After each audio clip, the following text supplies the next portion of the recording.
내일부터 21대 대선 사전투표가 시작됩니다.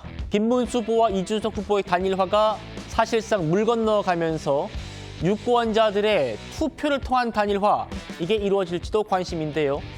투표율이 80%를 넘기면 대역전도 가능하다라는 게 국민의힘의 분석입니다. 바로 만나보시죠. 후보 단일화는 이번 선거에 없습니다. 끝까지 싸워서 이기겠습니다. 저희는 3자 구도에도 김문수 후보가 이길 수 있다는 확신이 있습니다.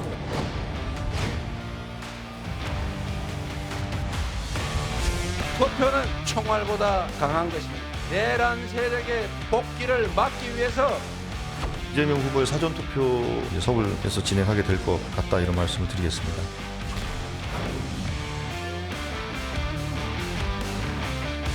여러분의 투표, 여러분의 민심이 대한민국을 위기에서부터 구하겠죠.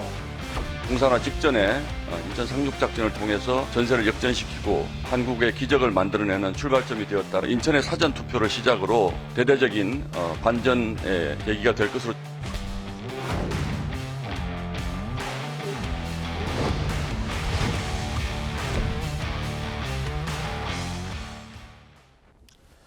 이재명, 김문수, 이준석 이 세 후보 모두 내일 사전투표를 통해서 자신의 한 표를 행사할 예정입니다.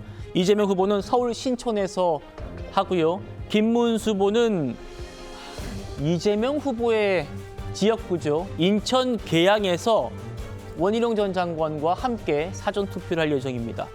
이준석 후보는 자신의 지역구인 화성 동탄에서 사전투표를 할 예정인데, 다음이요. 일단 이 사전투표 얘기를 좀 해볼 텐데요. 김영주 의원님. 네.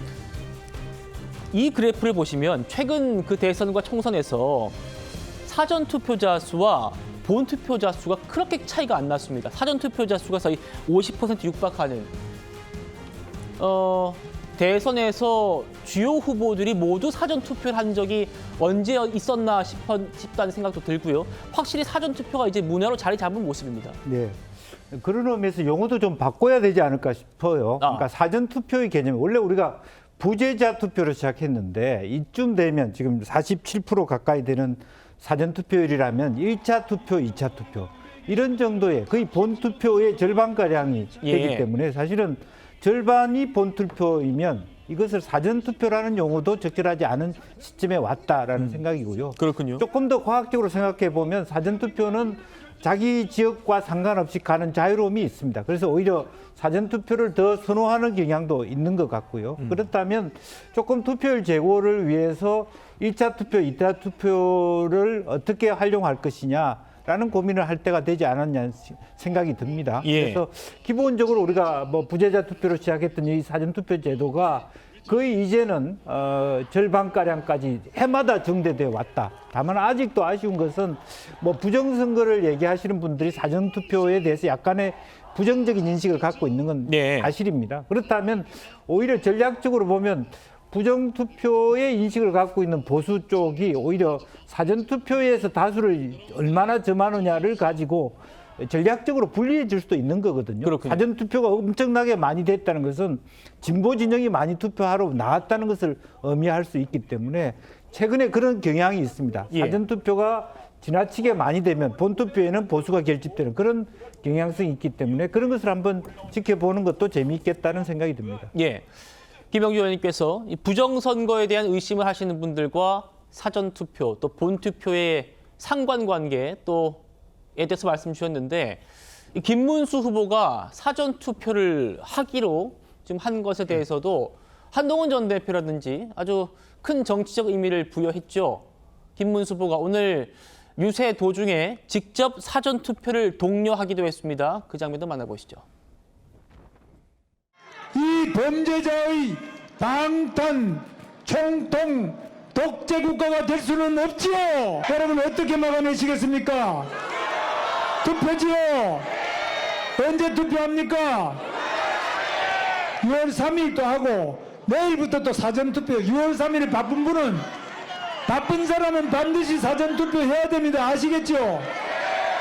사전투표 안 한다고 바빠서 난 기권이야. 안 되죠? 무조건 투표해야 됩니다. 아시죠? 기권하면 죽어도 안 되는 거 아시죠? 김문수 후보가 상당히 적극적으로 이 사전 투표를 독려하는 모습이었는데 이현정 의원님. 네.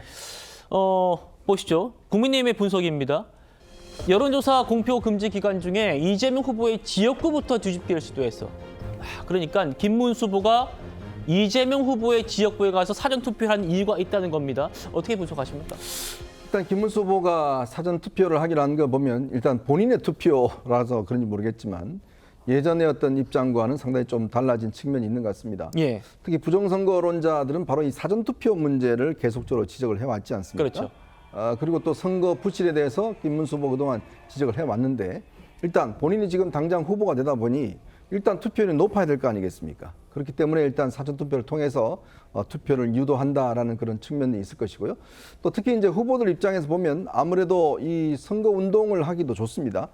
사전 투표라는 거는 사실상 이제 마음이 이미 정해진 분들 이런 분들이 이제 적극적으로 나가는 것이고 또 직장이나 등등에서 좀 멀리 떨어져 있는 분들 이번에는 사실은 예전에는 사전 투표가 토요일도 포함돼 있었어요. 예. 근데 이번에는 토요일 없이 그냥 평일날 평일만 치러집니다. 이틀하게 되죠. 자, 그런 상황이기 때문에 더군다나 이 상징성을 좀 강조를 하는 것 같습니다. 즉 이재명 후보의 지역구인 계양에 사겠다는 것은 이재명 후보의 어떤 면에서 보면 좀 텃밭에 직접 가서 여기서부터 뭔가 좀 바람을 일으키겠다는 그런 전략 같습니다. 예. 아마 그런 측면에서 이제 뭐 계양을 선택한 것 같고 또 한편으로 이제 한동훈 전 대표는 본인의 어떤 측근 의원들과 함께 광주로 내려가서 일단 투표를 하지 않습니까? 예. 아무래도 이 국민의힘의 취약 지역이라고 할 수 있는 광주에서부터 좀 사전 투표를 독려하겠다. 뭐 그런 아마 정책 의미로 읽혀집니다. 알겠습니다.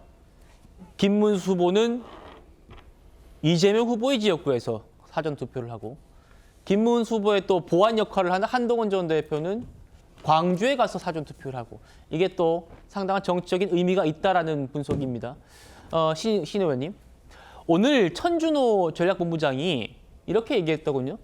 경향적으로 우리 김영주 의원님 말씀처럼 사전 투표는 그동안 민주당 지지층이 많이 나왔는데 모두 평일이어서 이틀 모두 평일이어서 좀 걱정된다. 이재명 후보가 서울에서 사전 투표하는 것도 이 걱정과 연관이 있습니까? 어떻게 좀 말씀 주실까요? 실제로 이재명 후보가 신촌에서 투표를 하는 거는 젊은 세대. 젊은 세대. 특히 이번에 비상계엄을 막기 위해서 빛의 혁명을 일으킨 그 집단들, 그분들이 결국에는 대한민국의 미래를 만들어갈 거기 때문에 그분들과 함께 같이 투표장에 나서는 의미가 있습니다. 예. 그런 면에서의 대한민국의 통합과 미래, 회복에 대한 메시지를 상징적으로 나타낸다고 말씀드릴 수 있고요. 사전 투표는 이번에 목요일, 금요일이기 때문에 사실은 직장인들에게는 언제 해야 되나, 출근 전에 해야 되는지 아니면 점심시간에 해야 되는지 이런 부분에서 좀 고민이 될 부분들이 분명히 있습니다. 보통은 토요일이 끼게 되면은 쉬면서 언제든지 편하게 갔다 올 수 있는 그런 접근성이 좋은 시간대를 본인이 고를 수 있는데 제약이 있는 만큼 특히나 직장을 가지고 계시는 분들 그리고 여러 계층 분들께서 하고 싶어도 못하는 상황들이 좀 제약이 있지 않을까에 대한 우려가 있어서 저희는 끝까지 긴장을 하면서 한 표가 부족합니다라고 투표 동료를 할 수밖에 없다고 생각을 합니다. 네.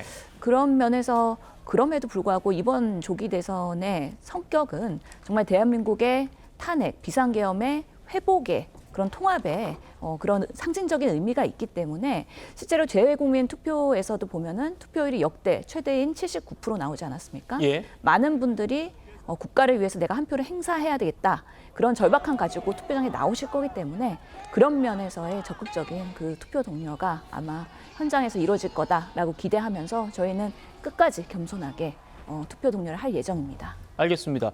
민주당에서 사전 투표가 이틀 모두 평일이기 때문에 좀 지지자들이 적게 나오지 않을까 걱정할 정도로 투표를 높이기 위해서 안간힘을 쓰고 있고 김문수 후보도 들으셨습니다마는 사전 투표 해달라 아주 적극적으로 독려하는 모습.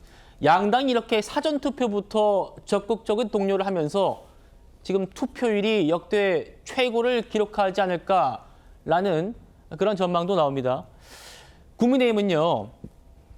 최종 투표율이 80%까지 오르기만 한다면 김문수 후보와 이재명 후보가 골든 크로스를 이룰 수 있다 이렇게 보고 있습니다. 장동혁 상황실장 80%가 나온다면 지지층 결집이 목표만큼 이루어지는 것이다. 신유 교수, 샤이 보수가 얼마나 투표장에 가느냐가 관건인데 만약에 80%를 찍는다면 그거는 샤이 보수가 투표장에 나온 거다. 이런 해석이 가능한 것 같습니다. 다음이요. 정혁진 변호사님. 실제로 역대 대선에서 80%를 넘는 적이 15대 대선 이후로는 없었어요. 그런데 만약에 이번에 80%를 넘는다면 그건 보수 진영에 유리하다라는 게 국민의힘의 분석 같습니다. 그렇게 보십니까? 글쎄요, 80%는 꿈의 숫자죠. 제가 봤을 때 80%까지 안 되더라도 제 개인적인 생각으로는 한 77%, 19대, 20대 다 77% 정도 나오지 않았습니까? 그 정도만 유지가 돼도 보수 입장에서는 나쁘지 않을 수 있다. 그런 생각이 드는 게 왜 그런가? 이번 대선은 조기 대선입니다. 조기 대선 어떻게 일어났습니까? 대통령이 계엄을 선포했고 그 결과 탄핵 소추됐고 그 탄핵이 인용이 됐고 그래가지고 이제 대선 국면에 접어들었는데 민주당은 일극 체제였는데 국민의힘은요 경선이 있었어요. 그런데 그 경선 과정에서 이런저런 잡음 같은 거 있지 않았습니까? 그래서 경선에 의해 가지고 김문수 후보가 선출이 됐는데 이번에는 한덕수 전 그 국무총리하고 사이에 단일화 문제로 이런저런 또 그 잡음이 있었잖아요. 거기에다가 지금은 마지막으로 이준석 후보와의 단일화까지 뭔가 이렇게 삐걱거리는 게 많았단 말이죠. 그러니까 보수를 지지하는 사람들 입장에서는 힘이 빠질 수밖에 없었는데 그런데 예상외로 그 기대와는 다르게 기대보다도 더 김문수 후보의 지지율이 상대적으로 그 많이 올라가고 있는 그런 또 측면도 있단 말이죠. 추세적으로. 예. 그러니까 그 뭐 오늘 내일 모레 이제 사전 투표도 있지만 그 이후에 오늘이 수요일이니까 목금토일 그다음에 다음 주 월요일까지 막 이런저런 뭐 또 그 변곡점 같은 것들이 있다라고 하면은 그러면은 보수들이 지금은 샤이 보수들인데 그 샤이 보수가 현실적으로 그 액팅하는 그 액팅 보수가 된다라고 하면은 그러면은 김문수 후보에게도 가능성이 있지 않을까. 그 숫자가 80%라고 하면은 아주 훌륭한 것일 거고요. 예. 제 개인적인 생각으로는 19대 20대처럼 77% 정도 나와도 그래도 선전한 것이 될 것이다. 그런 느낌이 듭니다. 샤이 보수를 액팅 보수로 이끌어낼 수 있느냐? 이게 관건이다라는 말씀이군요.